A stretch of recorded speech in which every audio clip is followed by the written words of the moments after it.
Welcome to the weekly patch. This week, it's not Ben, it's Xavier. Mate, what are we talking about? Well, first of all, we're going to be talking about Mercy's new skin and why it costs $22. You'll hear our thoughts about Destiny's 2 new Warmind DLC. And Walmart's biggest boo-boo. All that and more coming up on the weekly patch.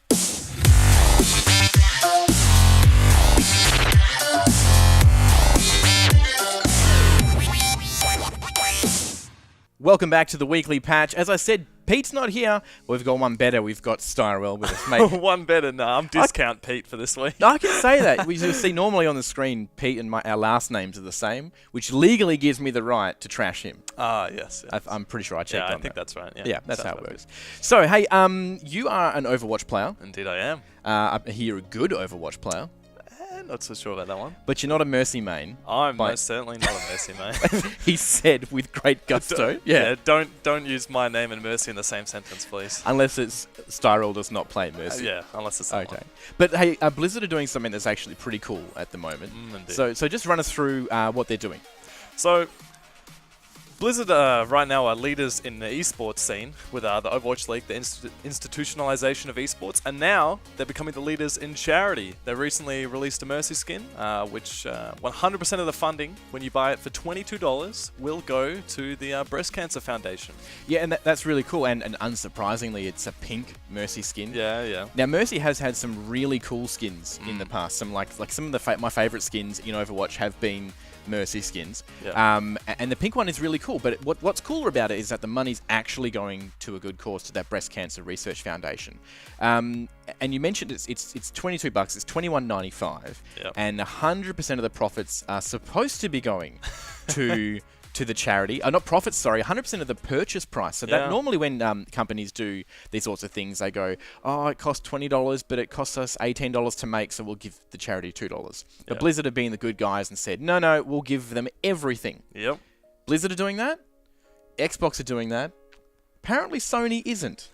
Yeah, they're just scraping the bit off the top. Sorry, they can't help themselves, man. They just can't help themselves. They just love money so much. Yeah, well, who doesn't love money? But you know, they love it too much in spite of a charity. So what apparently is happening on the Sony store page, they say that there's a percentage of the funds that are going towards the charity, and when you work it out, it works out that they're taking about like $5 Australian off the top. Yep. Which just seems really bad. Yeah, when it stacks up really quickly as well, so they're going to be making a bunch of money off that. Because people are like, oh, I want to do the right thing. I want to support the Breast Cancer Research Foundation. I want to play Overwatch. Yep. I like Mercy. I'll buy the pink Mercy skin. Yeah, I know a bunch of players that are like, oh, I want this skin, but it's $22. Oh, but it's for charity, so I guess I'll do it. But that's it's for what gets charity them over the edge. and for Sony to line their pockets. Yeah. But look, these things happen. Not much we can do. Sony have been approached for comment. They, of course, probably wisely have not said anything yet, because I'm sure someone's getting clipped in the back of the head. What are you doing? And look, speaking about whinging about companies and developers, I know you used to play Destiny. And used to is a key part of that sentence for you. Yes it is. But what can we do to bring you back? Because there's the new DLC that's come out, the Warmind DLC. Has that been tempting for you at all? I can't say it has been, because I've unfortunately not. Like, I stopped playing it because Destiny, I think, has a problem with asset and mission recycling. Yeah, it's fine. We'll just change the color palette and call it a brand new enemy. Exactly. Just release new guns, but they're just reskinned old guns. Yeah. That'll hook them in. Increase the level cap. That'll get them. Play more. The same thing. Just a little different. Advancing too quickly? Don't worry, we'll slow that down. Slow that one down. Loot caves? No, you won't have any of those in Destiny 2. So, can't say it'll bring me back in. I think I'm well and truly stopped, but what are the details? Right, okay, so look, I'll fill you in and see if I can entice you. I'll bring you in, okay? So there's actually not a lot to talk about, really, unfortunately. Look, this chick, Anna Bray, her dad created the Warminds. She's back. Well, she's now entered the fray. Anna Bray has entered the fray. right? You Yeah. like that? And Frey with Frey. Yeah. And she's Russian, but she speaks with an American accent, which is interesting. But she can speak the language of the machines. And she has woken up Rasputin, or we've helped her to wake up Rasputin. Zavala is super mad about that because he thinks Rasputin's broken. Rasputin's like one bit away from being institutionalized himself in a straitjacket. Yeah. Pretty sure, whatever the machine equivalent of that is. Yeah. But look, it's this expansion is not really about this incoming threat in Destiny at the moment. It's really about leveling up, getting ready for the next incursion, for the next DLC. Typical Bungie fashion. I don't think we've really been given enough content because there's a lot of new weapons that look very much like the old weapons. There's a new enemy which is Frozen Hive. They're just icy. Like someone's left them, like they need to be defrosted, like they've been in the freezer. You know when you put things in the freezer too long and they get the ice crystals? Yeah, that's kind of what they look like. There are 2 or 3 new like hive like enemies. There's like a bigger knight. Bigger knight. That'll get the kids in. Make everything bigger. We'll take exactly what we've done and we'll just make it 10 inches taller. Look, so that's in there. But what Destiny have done is they have slowed down the player progression for the light level. Now, previously they've done that in bad ways, but now I think they've leveled it out a bit more. So you actually feel like you're getting a bit more gameplay out of the game. Other things I want to complain about is that the heroic strikes that they've introduced are actually literally just the missions from the storyline of the DLC. Of course, Sony get their exclusive strike, the actual only strike in this DLC. Maybe that's what they're using the money from the Mercy skin to buy. That's right. That was the plan all along. That's right. They're going, we need to pay Bungie for this exclusive strike, so let's just jack some money off the top of the Mercy skin. Look, I mean, it is a good DLC. I do love Destiny, but I have this love-hate relationship with Destiny, so I can't fault you for not wanting to come back. But I need you to come play it because all my other friends have stopped playing because they too are also sick of the game. Yeah. Look, speaking of games and getting some information out there, give me a bit of information about what's happened with Walmart. Well, like I said before, Walmart's biggest boo-boo potentially. They have accidentally released a bunch of new games that have not been released yet. They've developed the games and released. Is it like Walmart Simulator? I mean?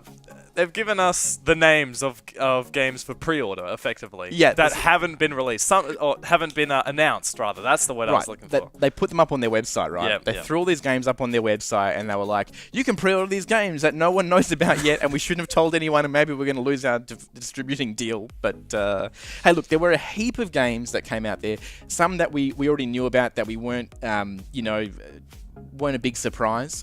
But there were a few titles there that were completely brand new that we'd never heard about. Yeah. So Splinter Cell is there's a new Splinter Cell game coming out. Gears of War 5, which I can't believe there's actually been 5 or 4 games previously. Yeah. That'll be pretty exciting. Just Cause 4, which is just the excuse to blow things up. Have you played Just Cause? Yeah. Correct. I've not played it yet. It's like I slipped through getting that game when it came out. Yeah. So it's pretty like just blowing stuff up. Yeah, blowing stuff up, grappling to the stuff that you blowed up, flying around the map. Good fun. Yeah, good fun. Absolutely. Rage 2 is going to be out. Yeah, it's been a long time since Rage 1 as well. How long has it been? Do you know? I think it was released 2010. So like. Oh wow! So like almost a decade years or something. Yeah. And look, these E3 titles that were the titles that were announced, they're not going to be out till probably next year anyway. So we're looking at 9, maybe even 10 years. Yeah, that's huge. If that's a legit leak. People, well, I mean, hey, it's Walmart. They're very it's a very reputable company. Reputable, yes. But the interesting one, tell me about this interesting one we were talking about just before. Just Forza. Tell me about Forza. Forza Horizon 5. Yeah. Wait, no, hold on a second. There's been Forza, then there was 2, there was 3. Yeah. I don't think there's been a 4. There has not been a 4. But they're bringing out 5. Yeah, there was just so much new content they wanted, they decided to skip the 4th one and just shove it all into one big 5th series. Clearly they've been talking to Microsoft, because Microsoft skipped over Windows 9. They're like, no, we don't need Windows 9. We'll go straight from 8 to 10. How do you get it done? Look, who knows? I mean, look, I'm not surprised at Walmart, because I'm sure that they had like the intern guy. They were like, look, we need you to put all these titles in the system, but don't set them to be live yet. Like, wait till we tell you to. And he's like, okay, no worries. Put his headphones in. He's just sitting there, like, just sweating, like, ooh. And then it goes up and the world lose their absolute mind. And look, I'm sure that poor chap is... That man is getting fired. That man, it's a boy. He's a boy. Poor Steve. Poor Steve. Steve's getting fired, and Steve's going to have to deal with a bit of flack. And that brings me to what I wanted to talk about with you, and that's, look, you play Overwatch, and I know you play competitively. Yeah. It's kind of a big deal, and you win a lot of your games. Yeah. But you probably also lose your fair share of games. We do lose our fair share. Right? So my way of dealing with games when I lose is to get really sad, upset, and then never play the game again. Drink alone in your room. Lots of Kool-Aid, lots of those things, lots of Milo drinks, lots of those. A warm one. Yeah, but look, I probably don't deal with losing a game as well as I could. I just get upset. So what do you and your team do when you guys don't do well in a game? Well, me and my team, we kind of take the cop-out approach and say, look, boys, we were tilted. You know, it's fine. We didn't lose because we're bad players. We were just tilted. You know, too tired. We'll get them next time. It was too much lag. Yeah, we go for like a brief 1-minute discount VOD review. We're like, shouldn't have altered there. Yeah, this was pretty dumb. Ben, Styro, what are you doing there, mate? You're just feeding. Yeah. And I'm like, I'm just tired.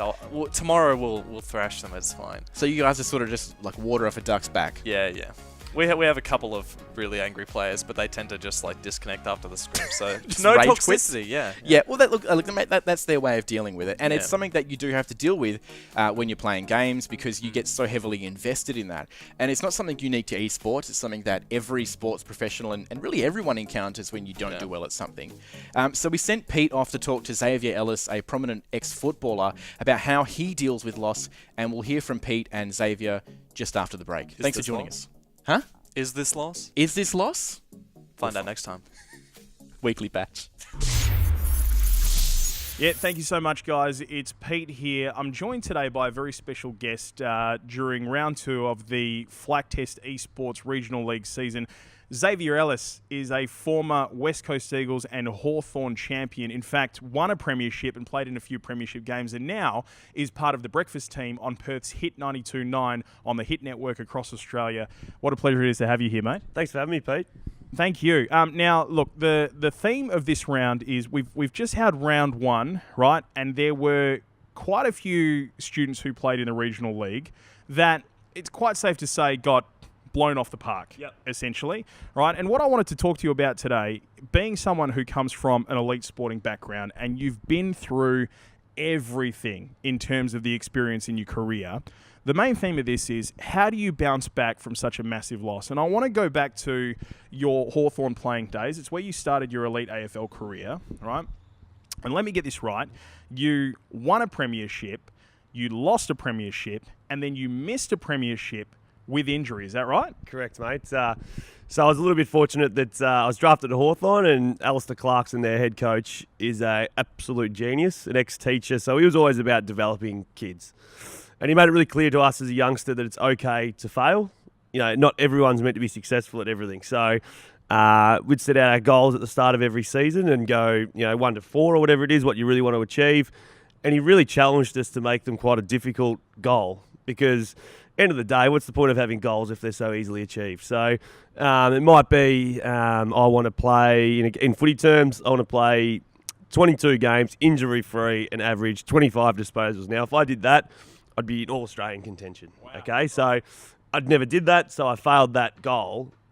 But internally, that was something I desired to be. And I never got there, but it was made it clear very early that failure just puts you one step closer to your successes, I suppose. So, in your terms, a few heavy losses, as you said, that you're not meant to win everything in life, and I think that was beating to us pretty early. And we took some heavy losses at Hawthorn when we were young kids, and transitioned to win the 2008 premiership, where we beat Geelong, who were arguably the greatest team of all time at the time.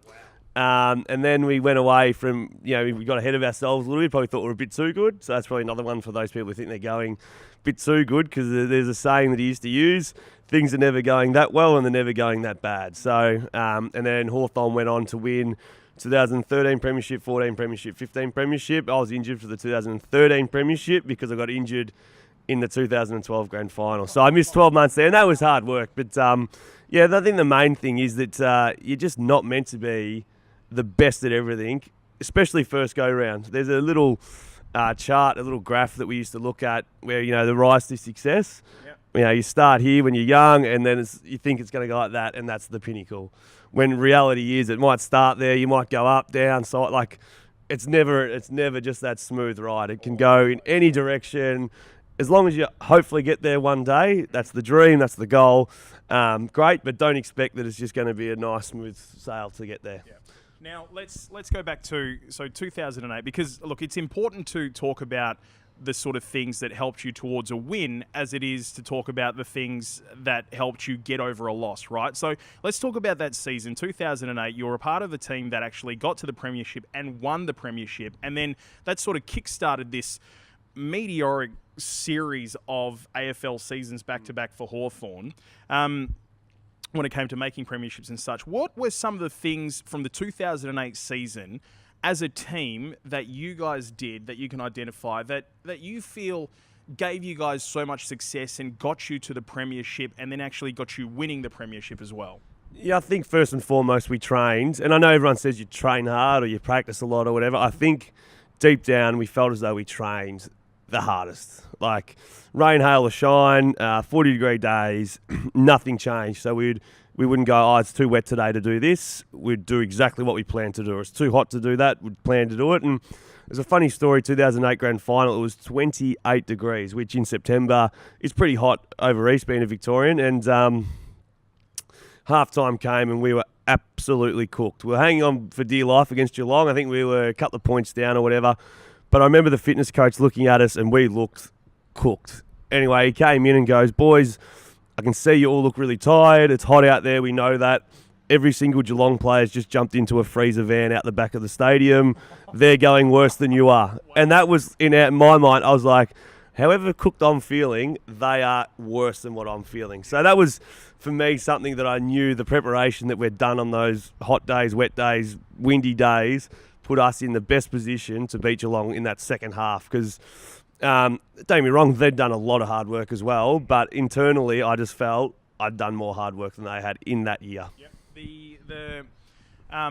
For a lot of the students, or for all the students basically playing in the regional league, fitness is a big part of it.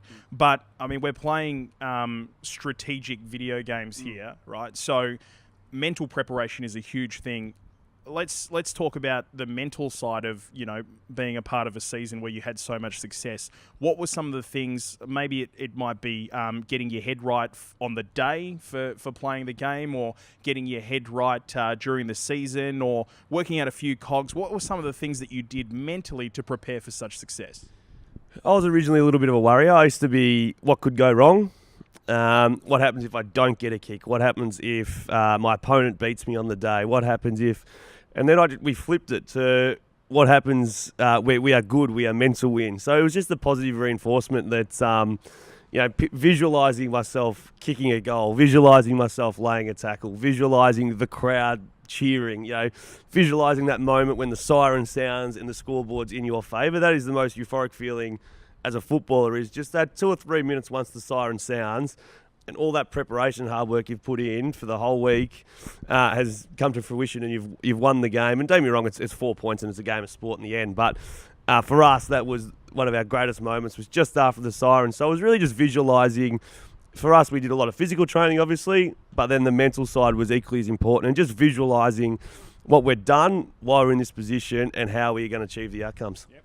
All right. Now, look, I mean, winning is great. But as you mentioned, the following year you played in a premiership and you guys lost. Now, I remember that series and thinking to myself, it's not so bad. They won a premiership the year before. But, I mean, this is something this is your career. This is your job. This is what you train so hard throughout the year for. Can you take me back to that moment in 2009 where you played the premiership, you lost the premiership?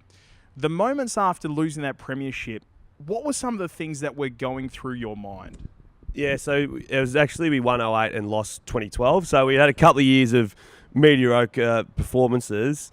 And I think we originally got ahead of ourselves, so we had a couple of off years there. So was that even harder then? You know, the fact that you guys came out firing in 08. It was massive. And then 2009, I remember this season because a lot of us were going, you guys should have blown everybody off the park in 2009, right? Yeah, so 08, I think we were the youngest team in the competition. So you win a premiership as the youngest team in the competition, you'd expect a year later, a year stronger, a year faster, a year fitter, you're going to be a year better. We definitely weren't. We had a lot of injuries, but we did probably get ahead of ourselves a little bit. I won the premiership when I was 20. 20 in Melbourne, 100,000 at the stadium. I played okay that day as well. Like, I thought I was the king of town for a little while there. I carried on like a pork chop, but we did all get a bit ahead of ourselves. I think after we won, we celebrated for something like 14 or 15 days in a row. So that was a fair stint, but yeah, just got ahead of ourselves. And when you do realise that end of the season, 2009, you haven't made the finals, which we didn't even make the finals, so we weren't even the best 8 teams in the competition. You reflect on, especially now actually that I'm finished, that is one missed opportunity. And don't be wrong, you've won one premiership, which is great, but a lot of people win one, not many win 2, and bugger all win 3. So end of 2009, Alistair Clarkson, who I mentioned before, is a champion coach and champion person. You know, he just drilled into us that that's an opportunity that you will never get back. So it doesn't matter what you do in your career. You might be the most successful footballer in the history of the game, but 2009, you've just missed an opportunity due to our probably work rate, as I mentioned, which was our strength in 2008. Our passion probably cost us in 2009. So it really comes down to that work rate and then just getting your minds right again to go, okay, well, you know what? 2008 was the standard. We need to practice. We need to work hard. That's how we're going to win games. You did that, you bounced back. 2012, you're back in a premiership match again, but this time you lose. What was it like, the feeling right after the match? And this particularly is a moment for those of you who played in round 1 and had, you know, whether it be a small loss or a big loss, it was still a loss and you're probably feeling really bad about it. This is a real good thing for you to plug into right now with Xavier, to talk about how you felt after that match and then how you went about bouncing back. Yeah, I picked up a substantial injury in that game as well, so it was a bit of a double-edged sword that we lost the game that we should have won. So I'm sure there's quite a few people who probably think, gee whiz, I probably should have won that game. But statistically, everything was in our favour. We dominated the game but lost, and that was it was again quite I was going to say heartbreaking. It wasn't heartbreaking, it's probably not the right word, but it was really disappointing that on the day we just didn't deliver what we knew we could deliver. And don't be wrong, there's 2 teams, one has to win, one has to lose. It's just the nature of sport. And it really just deep down inside, again, that feeling of a missed opportunity you'll never get back again. It was another missed opportunity. But I remember the speech Alistair Clarkson made at the 2012 after-match function. So win or lose, you have a massive function after the game where your family's there. Obviously, the moods are slightly different if you win or lose. Well, it's important to celebrate the hard work you've done through the season as well, right? Absolutely. And at the time in Melbourne, there was a serious incident with a girl called Jill Maher. She was murdered in grand final week. And Alistair Clarkson stood up the front and said, disappointing today, but people in the world are having much worse than I am, much worse than you are, much worse than everyone in this room is. We could be related to Jill Maher tonight, and we're not. The world keeps spinning for us. Unfortunately for the family and friends of Jill Maher, it's such a tragic incident in Melbourne. Lick your wounds, and we'll be back next year. So he gave you guys perspective, essentially. Absolutely. That, and I always get a bit shirty when it comes to Anzac Day, and they go, "Oh, we're going to war in a football match," and you're like, "You're not going to war. You're playing sport, and don't get me wrong, it's an aggressive game, but you're not going to war." So I think perspective in that instance was, it's a game. Yeah. It means so much to so many, but it's a game, and I think that was the best way for us to deal with it. Was the coach is not furious at us. Yep. He's disappointed, but he's saying the world is a much bigger and there's so much worse things going on in the world. Right. Now, the final thing that I wanted to talk about, right, after a loss like that, you know, it's very important to celebrate all of the hard work that you've done, if you've done the hard work through the season to get to that in the first place. It's just the game. But now, once all of that's out of the way, you've been given perspective by your coach, you've had a pat on the back by everybody else, it's time to get the team together, start preparing for the following season. How do you go about the preparation as a team and personally now I know you off the back of, you obviously had a injury to deal with throughout that period as well, so it's a little bit different for you. But when you lose a match, and you've got a match to play the following week, how do you get your head back in the game to switch back on and go, that's done, it's time to focus on the next one? Yep. It's pretty easy in football because how it happens is, as I mentioned, the euphoric feeling of winning the game, you probably have 15 minutes to celebrate, really. You go down to the change rooms, you sing your song if you win. If you lose, you go down and grab an ice pack. 15 minutes later, the media want you. You grab an ice pack. The medical staff want you. You're automatically, slowly moving on to next week without even thinking about it. But both the coaches I had, Adam Simpson and Alistair Clarkson, we had a team meeting at 4 o'clock on a Monday and would go through the meeting. That might go for an hour. Once that hour's concluded, that game's not spoken about. So highlight what you did well, what you didn't do well, what you could have worked on, an improvement area. And then after that meeting's finished, so the review's finished, that game's finished, move on to next week. How do I implement the two things that you might have found out in the review that you want to improve on? And from that moment on, everything was positive. So it might be a negative review at the time because we didn't perform how we wanted to, which I'm sure with you guys, it's you might have played a game that just wasn't great. That's you got to review it and still look at what you might have done well. So in everything you do in life, I think you do something well. Yep. The bad things might outweigh that one thing you did well. Review that. Yep, I did that well, and then highlight the couple of things you need to work on. But it's so important to move on. In AFL, in my old life, was 5 o'clock on Monday. Move on, because the team you're playing this week doesn't care what you're doing on the Monday afternoon. So your opponents are waiting for you to come out as your best. Is you being your best someone who's going to be thinking about the past week for too long? Probably not. So Monday afternoon, park it, move on to the opposition coming up next week. So the lesson is, give yourself an opportunity to review the match afterwards. Once you get to Monday, it's time to look ahead. Don't focus on the loss that you just had. Focus on the work that you've got ahead of you. Xavier Ellis, a pleasure, mate. Thank you so much. I know the high school students from the high school esports clubs around the country really appreciate this chat and the insight into this. Just before we do let you go, the West Coast Eagles, can they make the grand final this year? Yeah, I thought they'd make the finals with Josh Kennedy being fit and Nick Natanui fit. Now, obviously, Nick's playing good footy and Josh Kennedy's both playing good football. So I think they can finish top 4. And if you finish top 4, you're in the running. So I haven't quite booked my flights to Melbourne in September yet.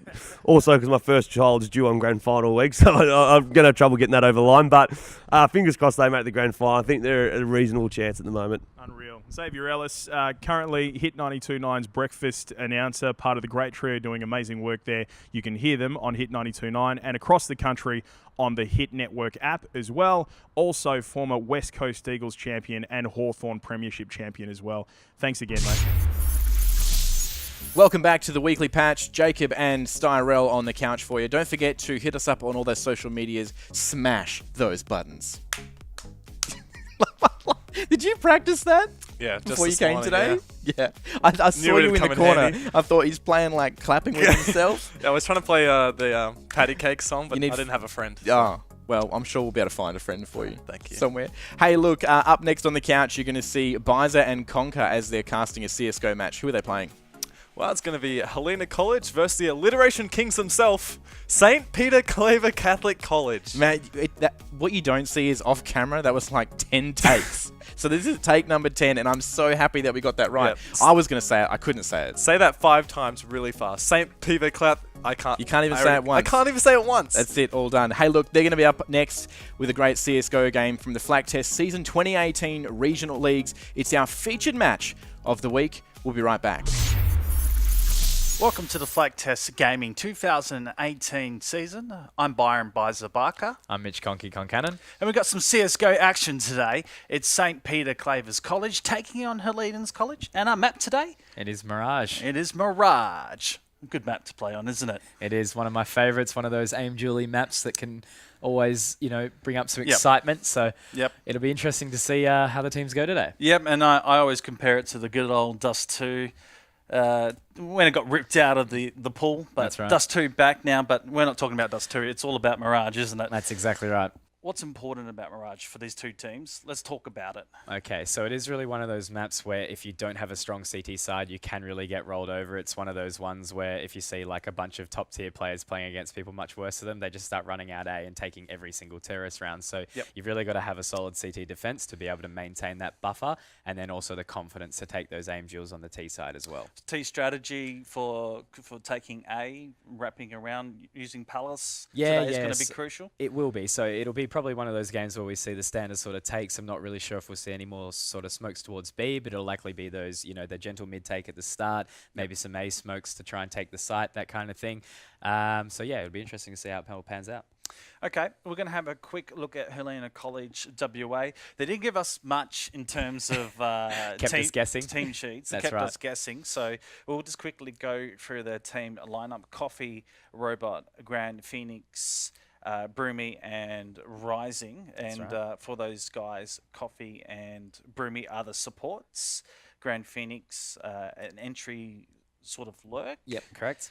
Which is an all-rounder from what we've been told. And Rising the AWPer. Yeah, correct. So it'll be interesting to see if Rising's actually the IGL along with that as well. So, yeah.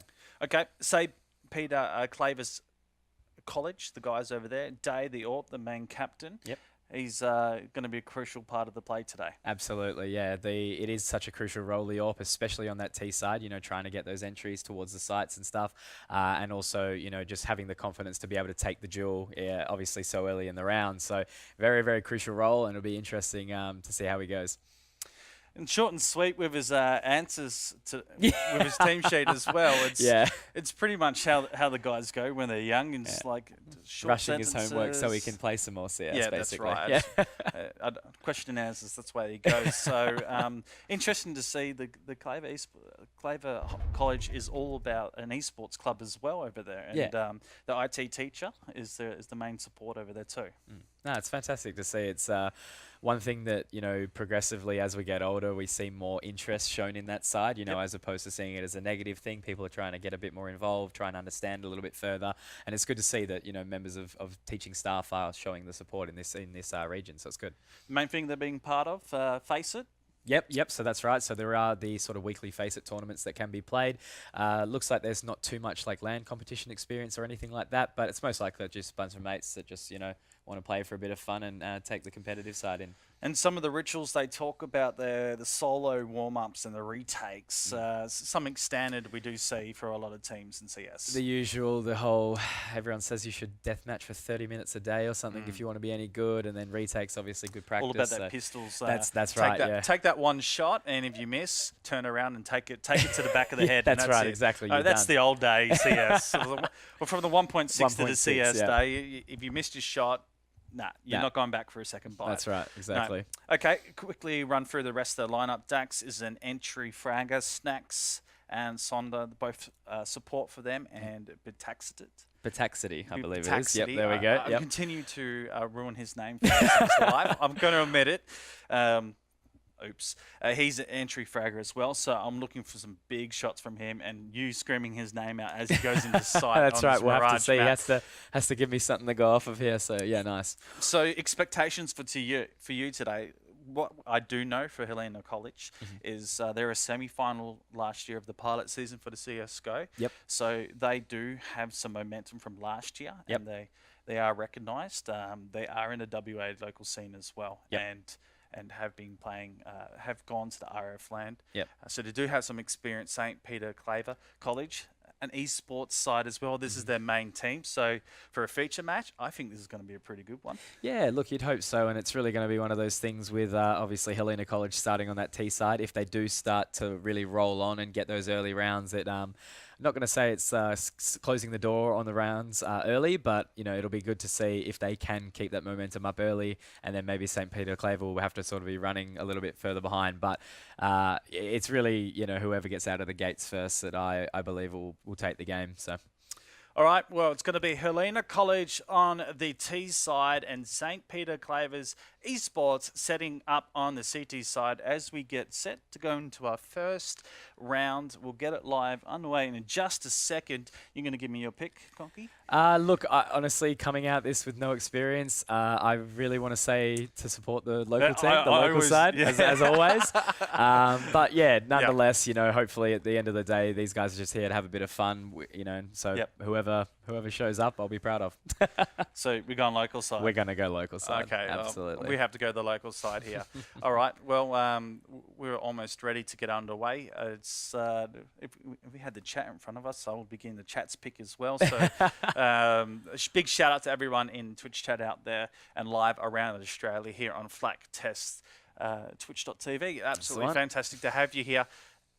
And awesome. So, not too long.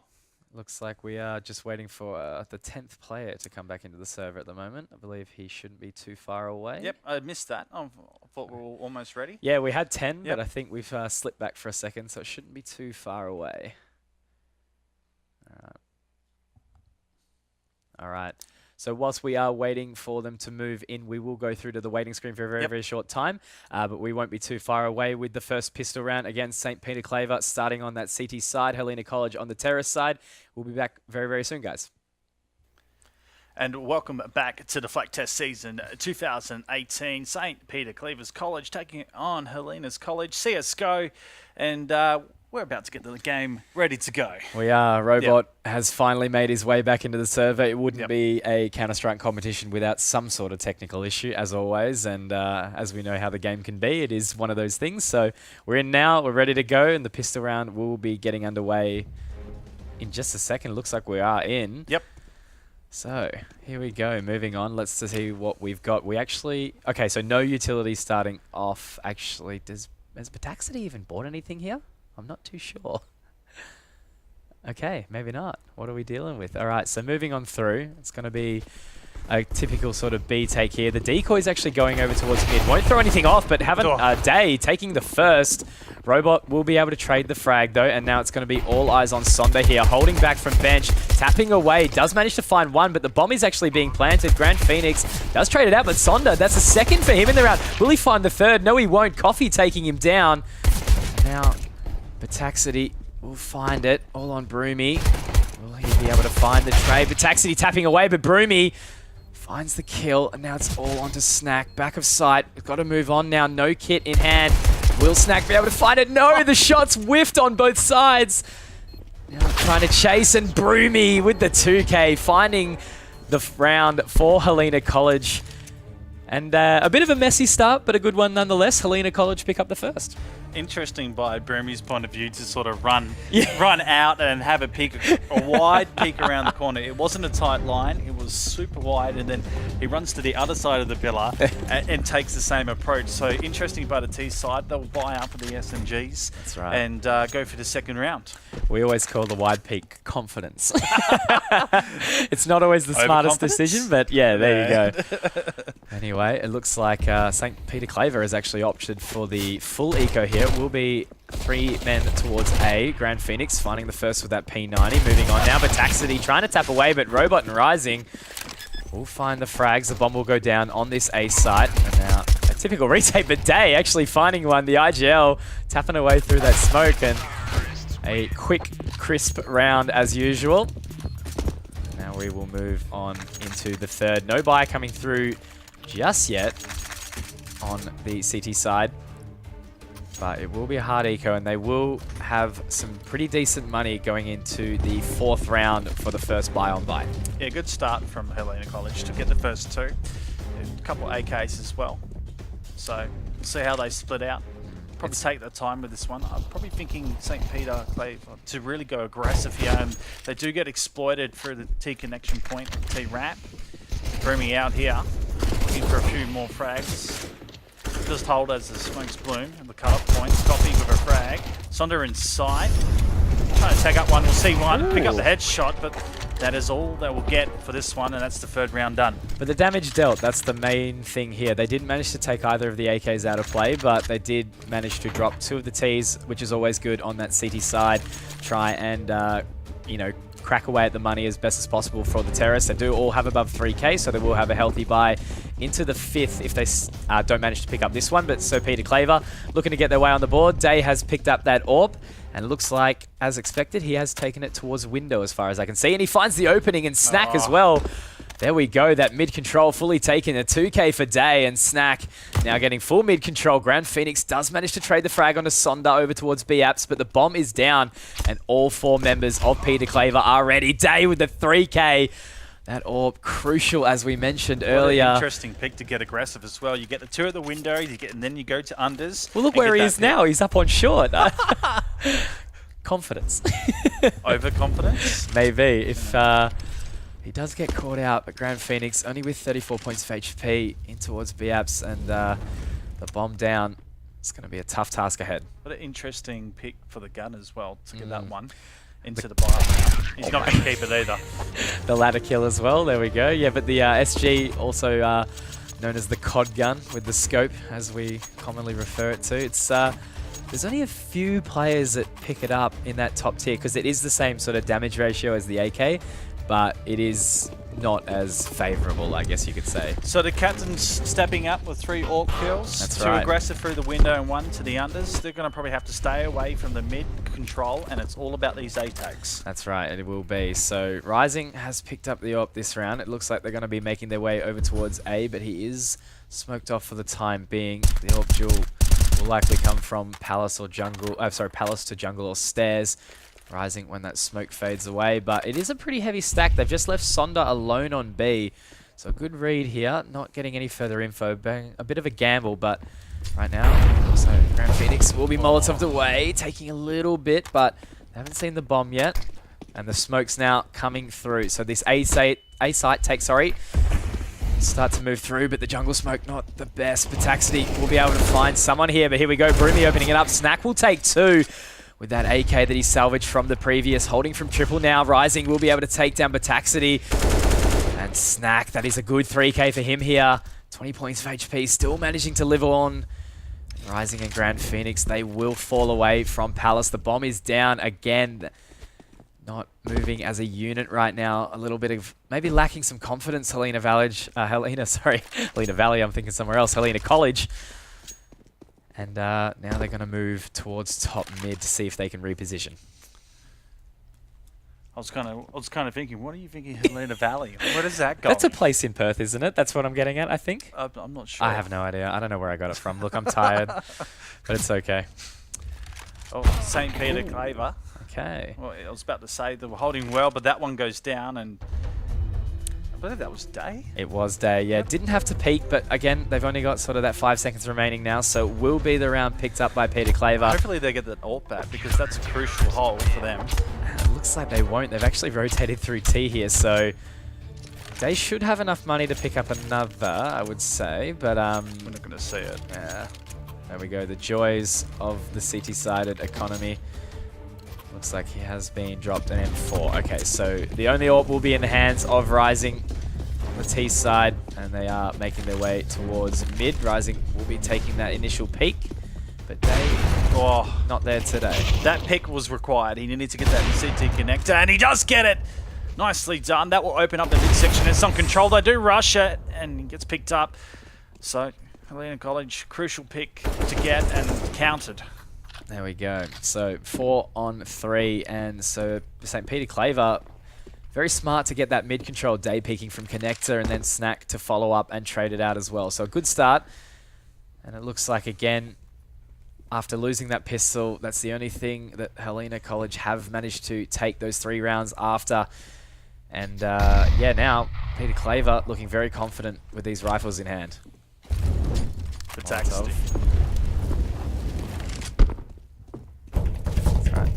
So, Molotov will keep them at bay for a little while longer, and they are actually going to rotate out. So, 3 on 4 still, and they might actually head back towards the A side here. 3T spawn. Snack should be able to hear them from this position. It looks like it will be that A take. Snack getting aggressive again. Interesting rotation. Dax is going to see a couple here. Sprays one. knifed out. He's going to get aggressive again and catches one at the stairs. And T's all of a sudden under pressure on the bomb plan, and Dax gets a free K, holding an A side, and didn't even expect it. All of a sudden, under pressure, performs. There we go. Dax finding 3. Crucial frags as well, and even to manage to find that last one, living on with 3 points of HP, keeping that counter-terrorist money popping. And now it is an eco for Helena Valley. Helena College, sorry. Jesus, I'm going to do that many times. But anyway, it's going to be something I'm going to be ripping on you for days. I think it is, yeah. But 3 Glocks, a Deagle, a CZ, and some hopes and dreams in the hands of the T side now. Sonda, oh, he will be taken down. So that's the solo B player. That allows the site to be taken. Day opting for that P250 now. Here we go, the round. Helena College looking very good. Deep plant. And there we go. 2 members left, and might be a wise choice for Snack and Dax to save here, but Robot, that's actually a 2k for him with that salvage and 4. Dax does find 2 though, a big task ahead. Coffee the only one with some Kevlar here, but Holy Dax, mollies. that's a big 3k. This is a winnable round for him now. Will Coffee be able to peek it? I don't know, why have you picked up the AWP, Dax? Come on, you've done so much. But that is probably all she wrote in regards to time, and Dax has got a little bit lost. Did so much, but Broomy, that 2k with the Deagle will secure the round. It's a factor of the overconfidence thing, isn't it? I think it is, yeah. We were talking about it earlier. Wide peaks and then going from your M4 to an AWP in a cut situation. You're already taking many out. Yeah, Stick that's with the M4. It's going to help you in a situation like that. I was definitely seeing a 1v5 coming in, but then the second the AWP was picked up, it was no more. So Helena College, after getting the anti-eco rounds sorted for them and then going down a couple, they managed to get the gun rounds back in their favour. That's right, and look at this, obviously, as I was talking about before, the city-sided economy, only 1 round after winning 3 was all it took for the T's to knock off the socks of St. Peter's money. And Robot finding the first of the Pataxity, but it is just an eco here. Dax will find 1. Will he find the second? Yes, he will. Dax putting up a great show so far. Will he manage to find the third? No, Broomy does take down Day, but they are still yet to find Dax. There is 1 member in Palace. Sonda will find 1, but Rising and Broomy will close the door on St. Peter Claver, and that is a 5th round for Helena College.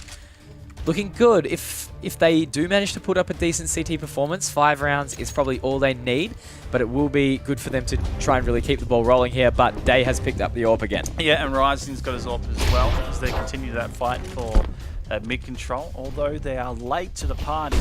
Day has plenty of time here to jump shot into it, and Day had no idea what was going on. What's going on?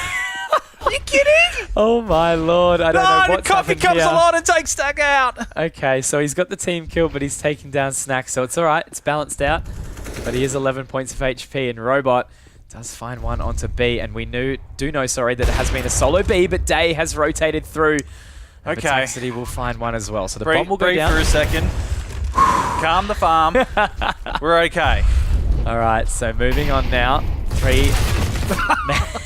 I can't even speak correctly. Don't worry, it's fine. But they've got 2 AWPs now. Pataxity has picked up 1, but Grand Phoenix will find it. Will he find the second? He's running out of bullets here.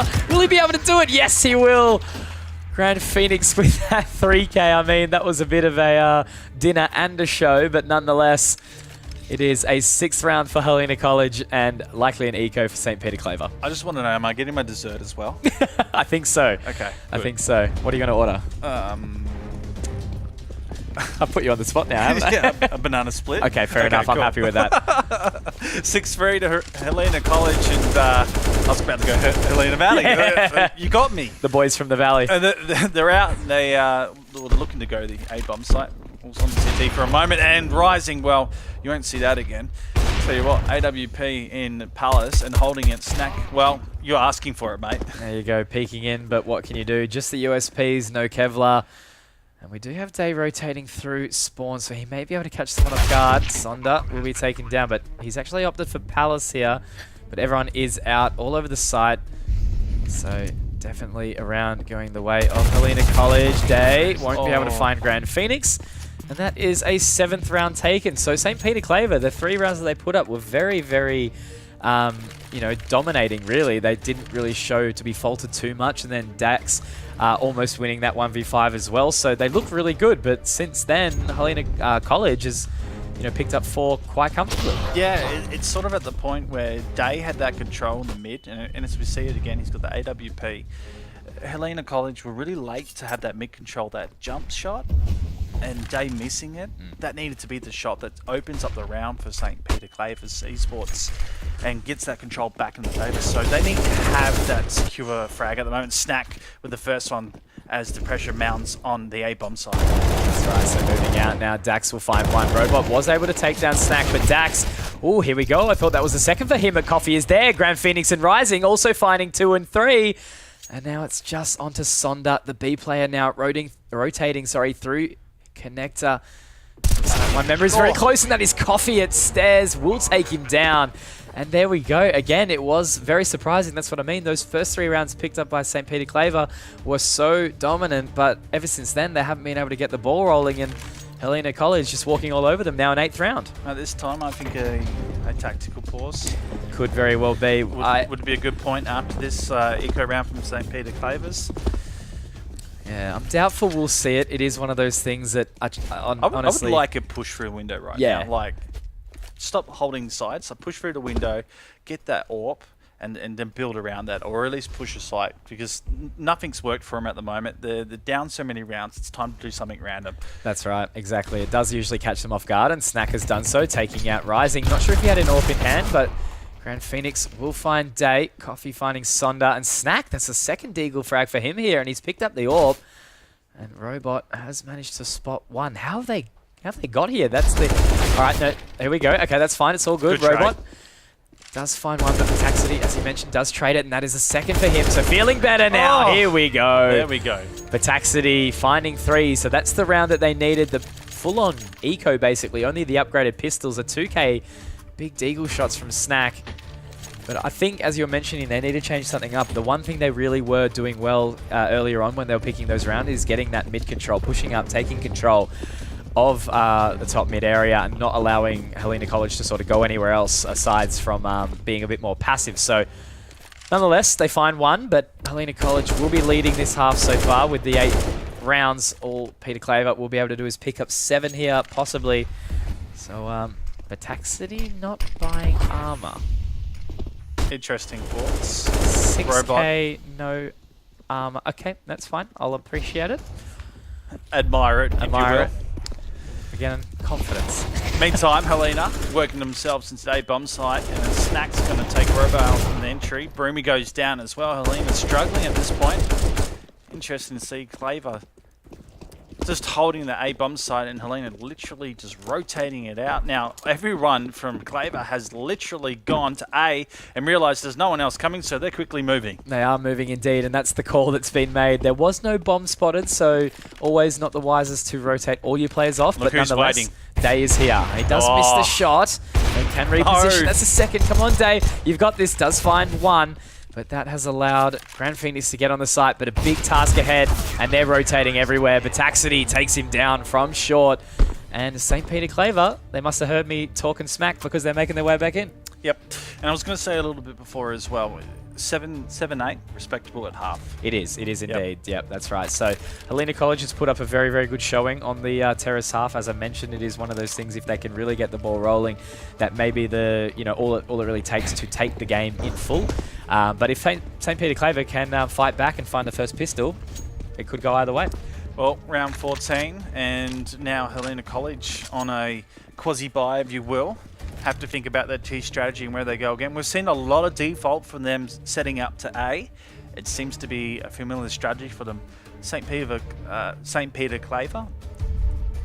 Interesting hold for them. It's still the same default structure for the CT side. And that's right. But Taxity still has not picked up Kevlar, but it's okay because, well, it's actually not okay because Broomy and Robot. Why is he not doing it?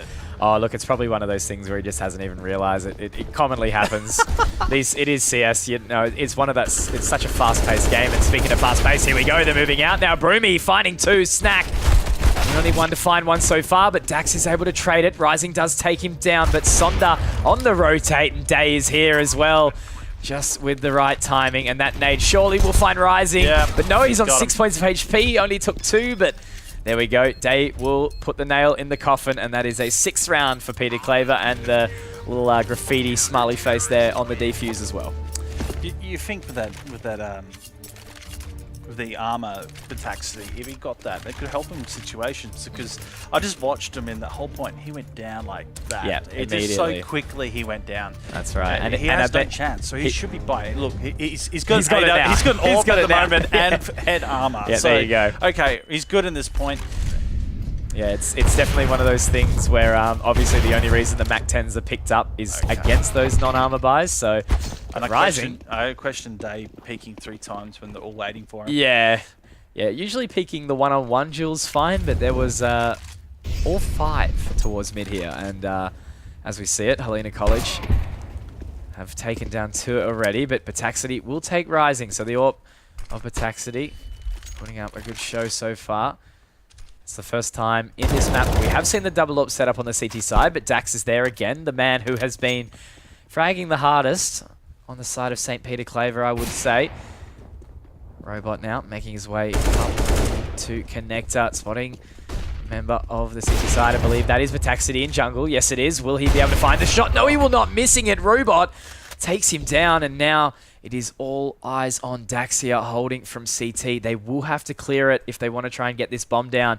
Coffee down on 11, Robot on 45, and here we go. Robot firing up, showing up when they need him, and that is a 3rd for Robot as well. Helena College taking 9, and good half it is indeed. St. Peter Claver really need to pick up this pistol. So 2 AWPs for St. Peter Claver in the last round, and it doesn't pay off. That's right. Day, again, as you mentioned, peeking a bit too aggressively into window, knowing that there was the extra members there, and he was punished for it, and it allowed Helena College to take that round. Dax, we also talk about, he's been good in situations and retakes, very sharp on aim, not able to get past the stack on there, as we see the boys roll out in terms of Helena College CT side, and the T side St. Peter Clavers now have to set up. Very crucial for the T side to get these pistol rounds at the start, and have a look at that. It's Day with the first pistol kill. Rumi pushing into ramp and punished for it. Coffee, though, with a nice shot onto Dax, and will he find a second? Tapping away, but I think he's managed to drop down a sandwich. Yes, he has. Grand Phoenix able to find one, but Day and Sonda have something to say about it. But Coffee continuing to tap away. That is his 2nd frag in the round now, looking at the skies. And Day will take him down Coffee, and a 3rd. And that's a 4K for Day. Huge round for him. With that entry, pushing Broomy away from the aggressive play. And as I mentioned, St. Peter Claver needing to pick up that pistol, and they do indeed. So likely here they will be able to get to that 9-round position before the first buy comes through. And they've actually opted for 4 MP9s and a CZ. I like it. I like that too. There's not much time to think between the halves as well, is there? You just got to go. You just got to do it. That's right. Do what feels comfortable. Do what comes natural, and 4 MP9s, I respect it. Well, they're going to have to hold strong as well. Snack straight into the B bomb site, and Broomy's there waiting for that push as the T's move in, and he will take him out as well. So cleared sight, leaving 1 left in Grand Phoenix, and he hasn't been into the match today, has he? No, hasn't had the best one. He's doing not too horribly, and he does find the frag. It was the SG that was his favoured weapon on the previous side. Obviously, we don't have that on the CT side. It is the AUG, the AUG, but nonetheless, Bataxity finds him. And the fast short play coming through, successful for St. Peter Claver, and that will be a full eco now for Helena College before the buy comes through in the 19th. So you're thinking 9-all? 9-all for sure so far. And again, obviously the first buy round against each other will depend, obviously, if we see Rising pick up that AWP, will he be able to find the picks with it? But for the time being now, it's just all a matter of whether or not Helena College can take some of these rifles out of the hands, try and push away the T side of the economy. Day just tapping through that connector smoke there, not finding any. Rising, though, has joined Robot and Broomy, but Snack and Bataxity, they will find the 2. Snack, that's his 2nd frag in the round, taking down Rising, but again, expected just with these pistols. And there we go, Day will find the final frag, and there is the tie. St. Peter Claver tying for the first time since we were 3-all, and this is the time for them to shine. Will we see Rising pick up the AWP here? No, we will not. Just the 5 M4s and the 5 AKs on the side of St. Peter Claver. Well, it's all about that mid control, and St. Peter Claver's able to establish that in the anti-eco rounds. Now we head in to the gun rounds. Helena College, see what they can do. Although no early AWP. That's right. Obviously, not really too much money, as you can see on the CT side. They've only really got the smoke and the flash to work with, and Snacks managed to make his way out of ramp, taking down Grand Phoenix. But Taxity finds Coffee as well. 4 HP left. Yeah, good start from them. Snack finds his second, taking down Robot. And now it's going to be a very, very tough retake here. Broomy smoked off in CT. Rising coming through from jungle, but find anything just yet. Day taking down Rising, and so many members extremely low. Day full HP, but Broomy might be able to do some damage here, and he does indeed, but Bataxity trades the frag, and that is a 10th round for St. Peter Claver. And at the moment, yep, Helena College looking really, really shaky on this CT side. Yep, so straight back to an eco. I would suggest after that you buy up after the all the rounds not going in your favour. Risky. That sees the next couple of rounds going right down, and I suggest they probably would buy next round after this. Correct. So the 21st round will likely be a buy. Yep. Usually it's the, you know, if you lose the pistol, you eco the next two, you buy into the third, lose that, eco another, and then have a really healthy buy. On the 4th round loss bonus? That's correct. 4th round, so by the time they move into the 5th, we should see Rising get that AWP. Yep. And they'll be able to do some work. So Dax finding the first. Grand Phoenix down to 26. Oh, tapping away though. Should have had that. Unlucky. Pataxity will find him. Alright, now they're just spreading up a little bit. Coffee does find one. Sunder though, taking him down, and that is the A site taken. It'll just be Rising and Broomy on that rotate now. See if they can do any further damage. Well, bomb planted, and Broomy CT spawned. Actually lines one up, got another one pushing him. AWP should favour himself here. Not giving that a chance, instead he does. Gives them plenty of time to line up the headshot, and that one's done for Broomy. So 11-9, that round done, and gun round for Helena College. Can they bring this back? That's the question we ask. That's right. It is crunch time now. They will likely be able to continue to buy on now, but that double AWP setup, heavily invested. St. Peter Claver could very well see themselves at 13 if Helena College does not pick up this one. And that is, how many are we looking at? Yeah, 5 consecutive rounds for St. Peter Claver, but Rising finding the frag. Day, again, as you mentioned, getting a little bit too overconfident, peeking in second time, third time, and he is taken down. Now, the smoke's come through, and I think one was actually whiffed, so we may not have a fully smoked off A site, but nonetheless, Bataxity actually gets dinked and takes down Coffee, and that jungle smoke leaving that gap again. Definitely one thing the boys will have to go back into a server and work out after. You cannot be having that jungle smoke gap because it allows Broomy, but Molotov does come through, and he's taken some serious damage. Now Broomy falls to Bataxity. Great little Molotov there from him, and they've taken full CT control now. It's a 3-on-4. And now it looks like Dax. They're not going to attempt this. They're going to save. I believe so. It would be the wise choice. They've still got both the AWPs, and Robot does go down, so the calls definitely come through now to run away, and that is an 11th round for St. Peter Claver. 12th, sorry. Wow. So really clever use of the utility. The smokes from where they bloomed was a real great strategy to cut off that site, even getting the terrorists to be able to cross over in the site and get them to CT. But then the placement of that Molotov taking out Broomy, even better. So really took out a couple of those players, and then the shots as well making them. That's right, exactly. So standard sort of A take, they left the CT smoke not there, so then they would allow themselves to take that CT control. Yep. Quite a common play to just sort of lock off the mid area and then take full CT control, so you can really catch off guard the players that are rotating through from B. So St. Peter Claver doing it very well, and as I mentioned, 12 rounds, and they have got to buy back into this, but next round will be bad if they lose this. That's correct, yeah. I feel like if St. Peter Helena can't find their way back into this one, it's probably all she wrote. 12-9 at the moment, round 22, and Day's got super aggressive down here on Catwalk. Surprised there's not much of a challenge at the window. Yeah, it is mollied. Yeah, so Rising again with that AWP, but not peeking at this time. Day's actually made his way already onto the A site. Grand Phoenix, though, finding Dax. And Rising will find it. So here we go. The first 2 picks have come through, both of the AWPs working out. And I think, yeah, Day, a little bit of an interesting choice to make his way down mid up into connector. Sorry, we're heading towards jungle with no A control. But they have faked it out well enough that they have actually moved towards the B site. Now, Robot has done some damage. Sonda taken down by Broomy. Snack, though, will be able to trade the frag. And Snack, that is a second for him.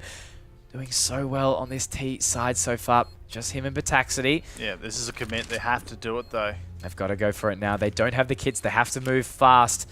And Rising now peeking through.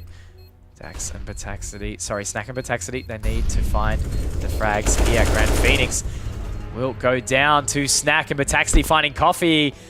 And just Helena College, no confidence. Not trusting in their teammates' abilities. And Rising does manage to get the kill into Bataxity and live on. But Snack with the 3K, that was a 2-on-5 take there.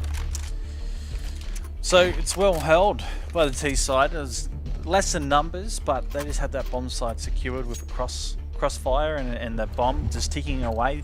It took too long for Helena College to go in, and it's just low on confidence for them. They're not hitting their shots. That's right. They're really scared about those AWPs going down in the money economy, and now you can see the buyers not going them. And Rising, he doesn't hit his first shot. He can't repeat that line.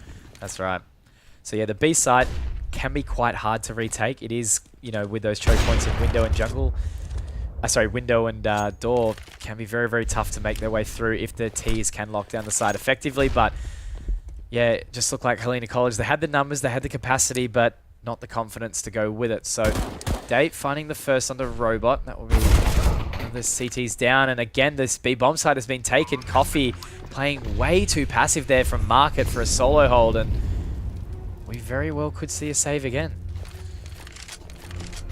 You've just got to go for it now, though. Well, 7 rounds in a row they've lost, so it's not a good feel. If you're at Helena College, they need to get themselves on the board. That's right, exactly. So they showed such a confidence, in their abilities on the T side, but really, whether or not it's St. Peter's just being the better team right now, or Helena College just really not knowing what to do with themselves, it is quite a common thing, especially in sort of higher tier competitive games. You lose yourself on the CT side. It is a really common thing in competitive sense, and it looks like Helena College feeling a little bit lost right now. The communications may not be the greatest, but with that being said, you can't put away St. Peter Claver, because clearly at the moment they're the better team. 14-9 to St. Peter Claver Esports at the moment. They're really close to taking this match out, and great control as we see. It's just whatever they can get their hands on Helena College, and they just need to hold. The strategies from St. Peter Claver, I feel like saying Cleaver all the time. Claver have been fantastic. I feel like a fool right now. Have been fantastic regardless in this T side half, and I think the execution of the strategies have been fantastic. We'll talk about it post-match as they head into the B bomb site. And Day, well, he's been aggressive so far. Rise is going to be exploited, and he gets taken out straight away, and then he's going to keep on hunting. Goes Snack right onto Broomy, and he's out of here. Oof. Okay, so not sure if anyone took notice from home just then, but it was, I have a feeling, you can sort of tell usually, it might be a little bit of tilt on Helena College's side. Broomy only bought an Kevlar no weapon just then, and the rest of them bought, so I have a feeling, maybe the team's not feeling it in regards to sort of player synergy. Yep. And the personalities probably clashing a little bit at the moment. So quite a common thing you do see when the team sort of starts to fall out. That's when, the communication of buyers stop coming through and everything like that. So Broomy has picked up the AWP here. Maybe that was his play all along. Maybe he wanted the rest of the team to eco, but nonetheless, we are at map point now. Match point also. It is just the best of one on Mirage today. Yep. And St. Peter Claver looking very much like they will solidify a 16th round here, as Helena College have not managed to put up a single CT round. All right, well, let's have a look at where they're splitting, and they put a couple of smokes into the A bomb side, yet Helena College haven't moved. We'll see how they set up. They're still splitting around at the moment, looking for those elusive picks to go. Do have guns. Robot with the first pick. So Good start by Robot. He has got that short control, but again, Broomy playing way too passive here. Playing from market by yourself basically allows them to, as we see right here, walk all over the site, take that additional control, and as we see it, Dax and Snack take down Robot and Broomy. And now it is a 4-on-3. Make that a 4-on-2, but Taxity finds Rising. Dax will take Coffee. And Grand Phoenix, I think he's got a little bit too much on his plate here. Yes, he does. Dax with a 3K. And that is the game, ladies and gentlemen. St. Peter Claver Esports, after falling behind 6-9 on the T side, City side, sorry, they managed to pull back and win 10 consecutive rounds to take the game.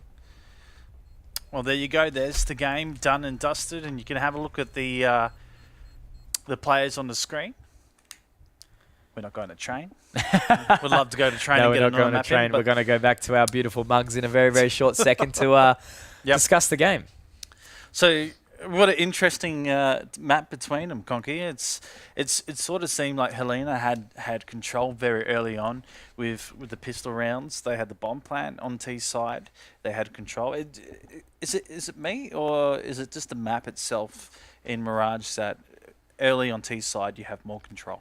Well, that's exactly right. So it's one of those maps, again, as I mentioned, it's whoever shows up on the day with the aim and the confidence that usually takes home a map like Mirage. There is a lot of strategical sort of stuff that you can do on it, but compared to maps like Train and Overpass, which are much more technical, Mirage has a lot of, it's got a lot sort of, I'd say, less choke points and a lot more aim duels. So clearly it was the T sides that were the favourable sides for both teams. Yep. Obviously, Helena College picking up 9 on the T side, and then St.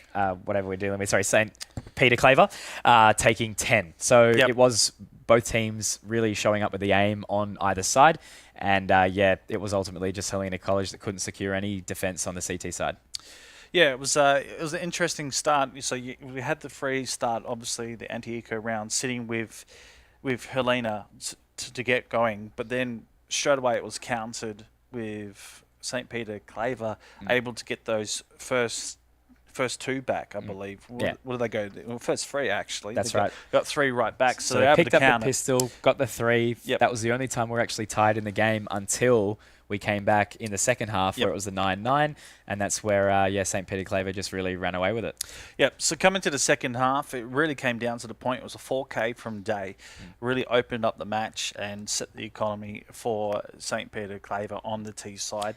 And from there, what I really picked from the match was the T strategy, the utility use on the A-bomb site was clever. Yeah, that's right, exactly. So they were able to smoke off jungle and stairs and really take control of that CT area, allowing it, making it really, really difficult for Helena College to have those retakes on the A site. And then ultimately, I think the real key factor for St. Peter Claver was their confidence on the B site. So it pushed them back to the point where Broomy was having to play from market all by himself. Yep. They didn't stack it. They didn't put any further people towards there.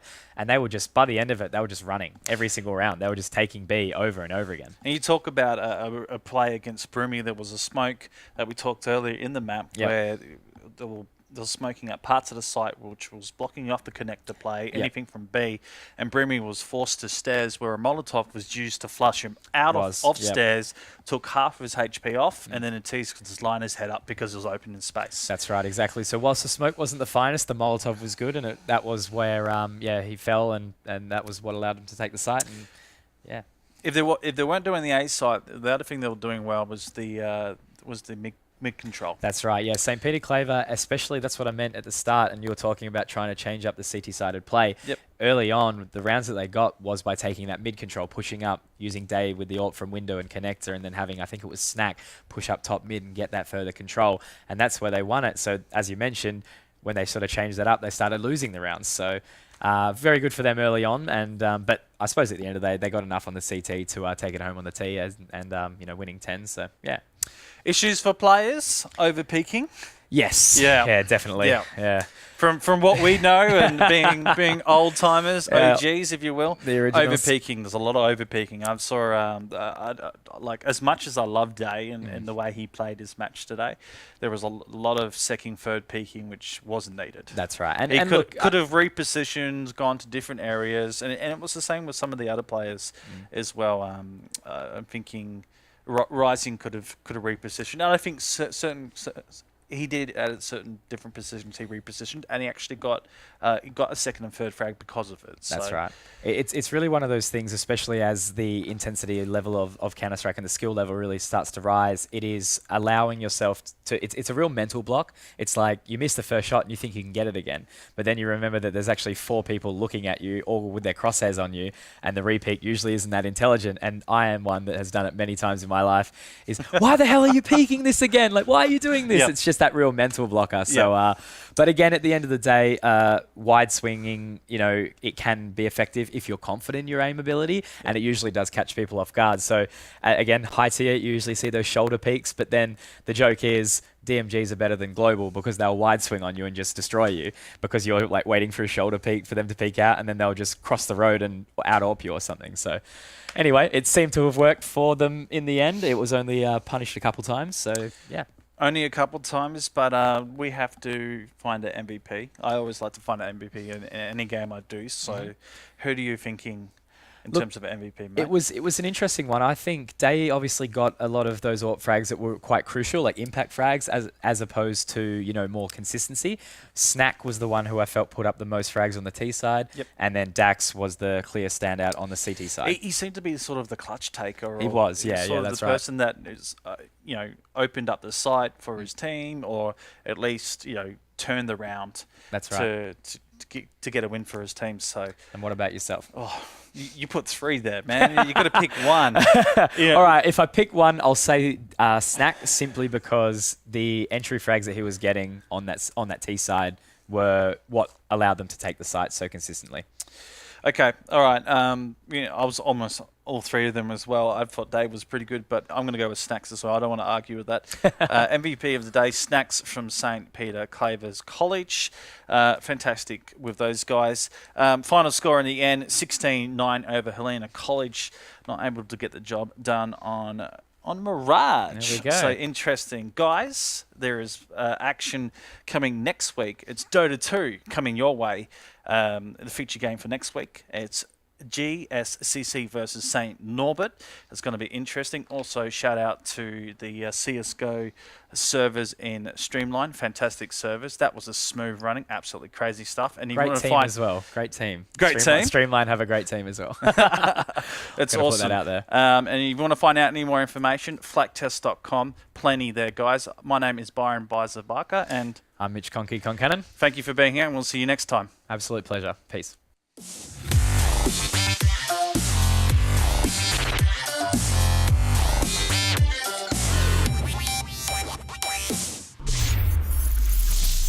Hi guys, welcome back to the weekly patch. We just finished up. We have indeed. Thanks for joining us today. Of course, all of the match results are available now on flaktest.com. You can go and see how your team's done. Mate, thank you very much for filling in for Pete.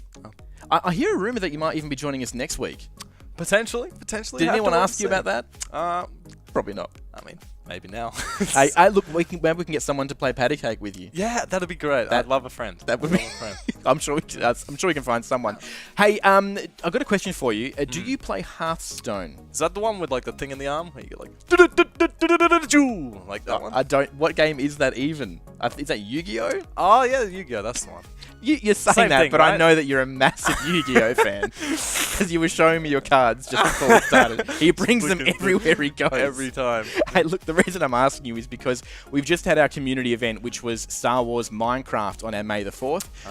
The results for that will be announced this week on play.flaktest.com and flaktest.com.